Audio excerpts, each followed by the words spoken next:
বাংলাদেশের জার্সি বা ক্রিকেট আপনি যেখানে খেলেন না কেন আমি ফিল করি অবভিয়াসলি এটা টিম গেম। এখানে আপনার পার্সোনাল কোনো লক্ষ্য থাকতে পারে না। কে বাইরে আসি বা কে ন্যাশনাল টিমে ব্যাক করবো এগুলো চিন্তা না করে টিমের যেটা দরকার হবে ওই কাজটা যাতে করতে পারি। কাগজে কলম দিয়ে আসলে ক্রিকেট হয় না। কাগজে কলমের থেকে আমার কাছে মনে হয় যে মাঠের এক্সপিরিয়েন্সটা এবং মাঠে আমরা কীভাবে রিয়াক্ট করতেছি এটা ইম্পর্টেন্ট। অবভিয়াসলি নিউজিল্যান্ড ভালো টিম, ওদেরও ইন্টারন্যাশনাল অনেকগুলো প্লেয়ার আছে, বাট টু বি অনেস্ট যদি বলি আমরা ওডিআই সিরিজটা ভালো খেলেছি। মিরপুরে যে ম্যাচটা ছিল অবভিয়াসলি আমরা জেতার জন্যই মাঠে নেমেছি। সিলেটে যে জিনিসটা হচ্ছে আমরা পুরো সেশন যদি আপনি খেলা দেখেন তাহলে আমার কাছে মনে হয় যে যদি 12টা সেশন থাকে আমরা 8টা বা 9টা সেশন ভালো এগিয়েছিলাম। লাস্ট একটা সেশনে আমার কাছে মনে হয় যে জিনিসটা আমরা মিস করেছি, ওইটার কারণেই আসলে ম্যাচটা হেরেছি, নাহলে রেজাল্টটা অন্যরকম হতে পারতো। এই দলের সিরিজে তো অবশ্যই দলীয় একটা ব্যাপার থাকে, বাট পার্সোনাল পারফরমেন্সের দিকে বেশি মজা থাকে বা মজা থাকে। অনেকের অনেক স্টেক ছিল, অনেকে যাদের দলের বাইরে আসতে চায়, অনেকে যাদের দলে ফিরতে চায়, অনেকে যাদের দলে সুযোগ পেতে চায়।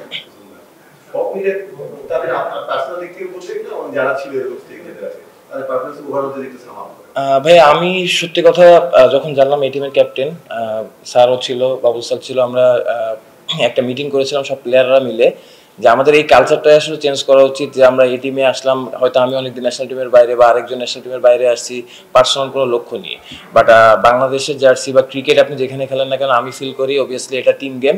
এখানে আপনার পার্সোনাল কোনো লক্ষ্য থাকতে পারে না। তো এটা নিয়ে আমরা কথা বলেছি যাতে আমরা মাঠে যারাই খেলি সবাই যাতে ওই কে বাইরে আসি বা কে ন্যাশনাল টিমে ব্যাক করবো এগুলো চিন্তা না করে টিম যেহেতু বাংলাদেশ টিমের হয়ে আমরা রিপ্রেজেন্ট করতেছি, আমরা যাতে জেতার জন্য খেলি এবং টিমের যেটা দরকার হবে ওই কাজটা যাতে করতে পারি। তো আমার কাছে মনে হয় যে আমাদের ড্রেসিং রুমে আসলে পার্সোনাল কোনো পারফরমেন্স নিয়ে কোনো সময় কথা হচ্ছিল না, কারণ এই কালচারটাই আমরা চেঞ্জ করতে চাই। ইভেনচুয়ালি যখনই কথা হয়েছে আমরা টিম গেম কীভাবে জিততে পারি ম্যাচ, এটা নিয়ে আসলে কথা হচ্ছিল।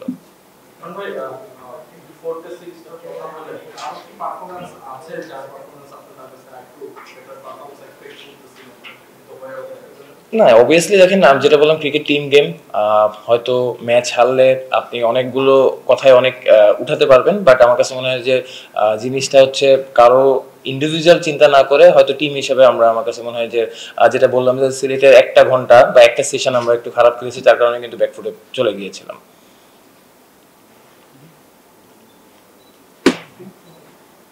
আমরা জাতীয় দলের যে সময় চাপের পরে চাপ থেকে বের হতে অনেক সময় সমস্যা হয় বা শেষ দিকে সবাই চাপ মনে ধরতে পারি না। এই দলের ভিতরে সেম জিনিস আছে, আপনি যেটা বলেন পুরোটা হলে একটা ঘন্টা খারাপ করছে, আসলে এটা কোন জায়গায় আমাদের বেরিয়ে একটা কোন জায়গায় মেন্টাল আমরা খেলতে পারছি। মেন্টাল ব্যারিয়ার একটা অবভিয়াসলি আমার কাছে মনে হয় যে ওই মেন্টাল ব্যারিয়ারটা আমাদের পার করতে হবে ইভেন্চুয়ালি। যেটা আমি বললাম যে আমাদের কালচারাল দিক থেকে আমাদের টিম নিয়ে আসলে অনেক বেশি চিন্তা করতে এবং টিমের জন্য কোনটা বেনিফিট হবে ওইটা নিয়েই চিন্তা করা উচিত বেশি। একটা ন্যাশনাল টিমের টেস্ট মানে এই দলের টেস্ট হবে রংপুর নিয়ে প্রশ্ন করতে পারি। হ্যাঁ করুন।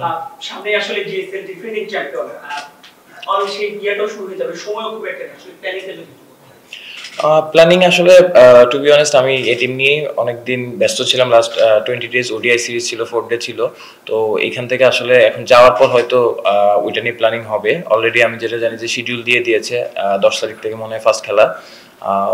ওইটা আসলে ওইভাবে এখনো আমার সাথে আলোচনা ওইভাবে ডিপলি হয় নাই, বাট আমার কাছে মনে হয় এখান থেকে যাওয়ার পর হয়তো প্ল্যানিংটা করা যাবে।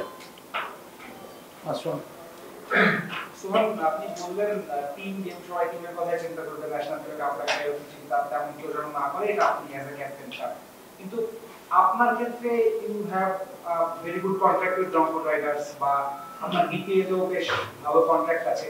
অন্যান্য ক্রিকেটারদেরও কি সব ইকোনমিক্যাল সব চিন্তা ভাবনা বাদ দিয়ে শুধু দলের কথা চিন্তা করা সম্ভব হবে না?